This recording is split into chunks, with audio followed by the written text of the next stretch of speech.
దేవునికి స్తోత్రం. మనుష్యులను గణపరచాలని, మనుష్యుల మెప్పు కోరుకోవాలని, సేవకుల కంటిలో పడాలని అని ఎవరైతే వేషధారణ భక్తి జరిగిస్తున్నారో ప్రభు నీతో మాట్లాడుతూ ఉన్నాడు. యెహోవా ఆత్మలను పరిశోధించు దేవుడై ఉన్నాడు. మనం ఆరాధిస్తున్న యేసుక్రీస్తు ప్రభుల వారు హృదయములను మరీ తేటగా చూసే దేవుడు. దేవునికి స్తోత్రం. నీ అంతరంగమును ఎరిగి ఉన్న దేవుడు.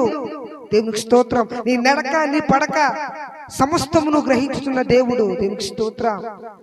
నీ భక్తిలో నాణ్యత ఆయన చూస్తున్నాడు. యథార్థమైన భక్తి జరిగిస్తున్నావా? దేవునికి ప్రభు నీతో మాట్లాడుతున్నాడు. దేవుణ్ణి ఆరాధించేవారు, యథార్థముగా ఆరాధించేవారు, ఆత్మతో సత్యముతో ఆరాధించేవారు కావాలని ఆశ కలిగి ఉన్నాడు. దేవునికి స్తోత్రం. ఎందరైతే దేవుని ఆత్మ చేత నింపబడతారో వారందరూ దేవుని యొక్క కుమారులుగా పిలువబడతారని వాక్యము తేటగా మాట్లాడుతున్న దేవునికి స్తోత్రం. దేవుని ఆత్మ చేత నింపబడి ఎవరైతే ప్రభు కోసం రోషంగా బ్రతుకుతారో వారు నిజమైన భక్తి పరులు. దేవునికి స్తోత్రం. హల్లెలూయా. వాక్యము తేటగా మాట్లాడుతున్నది. మత్తయి సువార్త 23వ అధ్యాయము, మత్తయి సువార్త 23, 27, 28 వచనాలను మనం చూసినట్లయితే అక్కడ ప్రభు మాట్లాడుతున్నాడు. శాస్త్రులతో పరిశీలతో ప్రభు మాట్లాడుతున్నాడు. చూద్దాం ఒకసారి. అయ్యో వేషధారులైన శాస్త్రులారా, పరిసయ్యులారా, మీరు సున్నము కొట్టిన సమాధులను పోలి ఉన్నారు. అవి వెలుపల శృంగారముగా అగపడును గాని లోపల చచ్చిన వారి ఎముకలతోనూ సమస్త కల్మషముతోనూ నిండి ఉన్నవి. అలాగే మీరు వెలుపల మనుషులకు నీతిమంతులుగా అగపడుచున్నారు గాని లోపల వేషధారణతోనూ అక్రమముతోనూ నిండి ఉన్నారు. దేవునికి స్తోత్రం. ప్రభు మాట్లాడుతున్నాడు శాస్త్రులతో పరిశీలతో.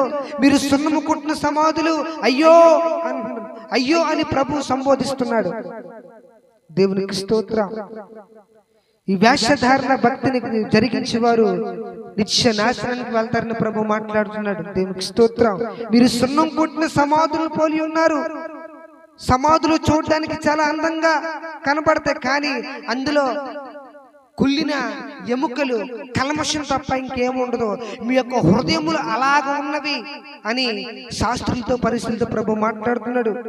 మీరు పైకి నీతిమంతులుగా కనబడుతున్నారు కానీ, నటిస్తున్నారు కానీ లోపల మీ దుర్మార్గమైన క్రియలు అలాగే ఉన్నాయి.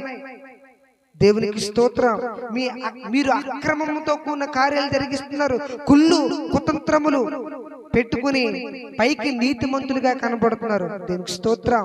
ప్రభు మాట్లాడుతున్నాడు. ఆనాడు శాస్త్రులతో పరిశీలతో మాట్లాడిన దేవుడు ఈ సాయంకాల సమయంలో నీతో మాట్లాడుతున్నాడు. దేవునికి స్తోత్రం.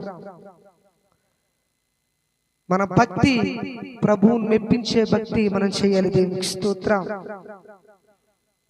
ఎందుకంటే మనం ఆరాధిస్తున్న దేవుడు తేటగా చూచే దేవుడు. దేవునికి స్తోత్రం. మనుష్యులను మోసం చేయగలం, సేవకులను మోసం చేయగలం.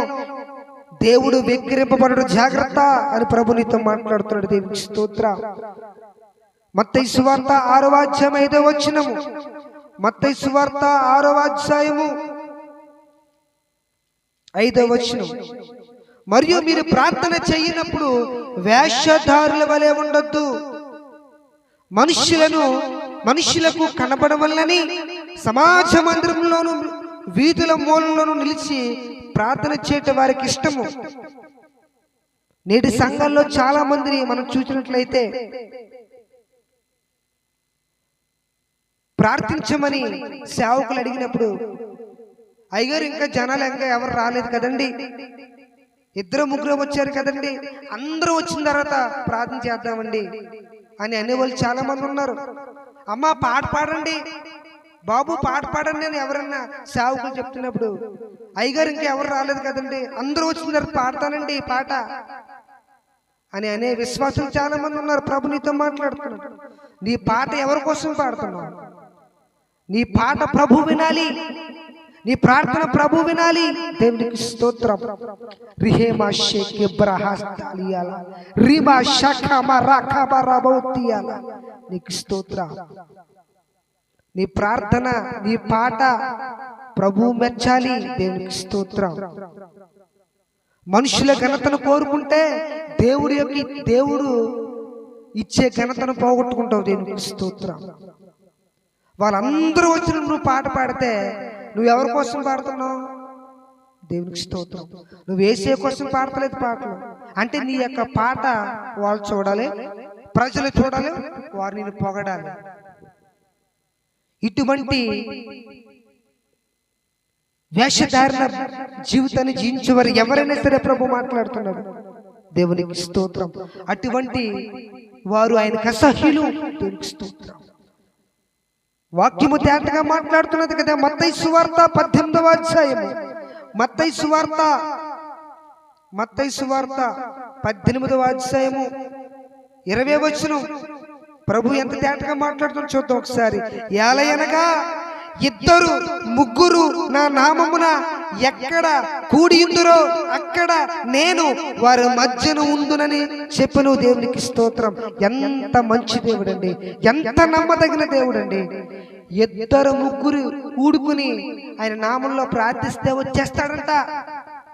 ఆయన నామంలో 2 3 కూడుకుని పాటలు పాడితే వారి మధ్యలోకి దిగుతాడంట నా దేవుడు. దేవునికి స్తోత్రం.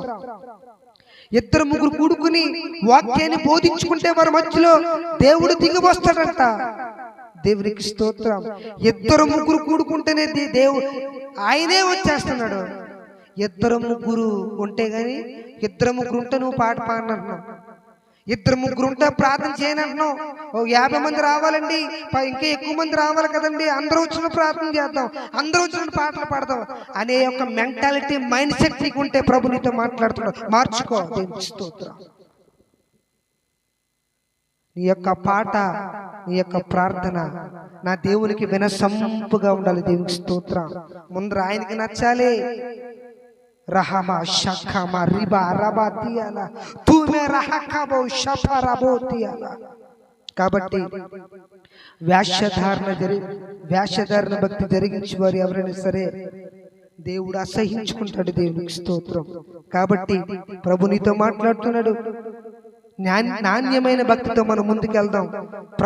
ప్రభువుని మెప్పించి ఒప్పించే ప్రార్థన, ఆరాధన పాటలు మనం పాడదాం. దేవుని యొక్క సన్నిధి, కృప, కాపుదల మన కుటుంబాలకు తోడైయుండును గాక. హల్లెలూయా. దేవుడు ఈ పరిశుద్ధ వాక్యమును దీవించును గాక. ఆమేన్.